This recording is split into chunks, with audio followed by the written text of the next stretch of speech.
për Albin Kurtin, sa i përket pozitës që mban ai, për shkak se është edhe kryeministër në detyrë, është edhe deputet. Absolutisht e vërtet. Është konflikt interese dhe është vepër penale dhe disa vendime të cilat i ka marrë qeveria e Kosovës pra me deputet. Jo qeveria e Kosovës, deputetët në qeverinë e Kosovës kanë nënshkruar vendime të cilat janë të kundërligjshme dhe janë vepra penale. Bili mendoj që prokuroria speciale duhet të nisë hetimet ex officio, të mos e pret as abdigjikun dhe as dijen demokratike, dhe as të parti por ex officio sepse janë vendime të kundërligjshme. Emrimi i drejtorit të doganës është i kundërligjshëm.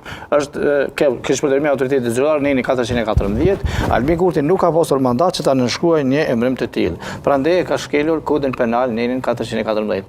Pra prokuroria speciale duhet ta hetojë ex officio. Kjo nuk është një temë tjetër.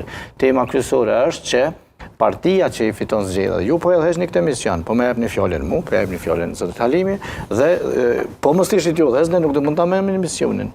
Prandaj ky është përgjegjës për ta siguruar 61 vota dhe për shkuar në Kuvendin e Kosovës, ta zgjedhin kryetarin, nën kryetar dhe ta zgjedhin edhe qeverinë.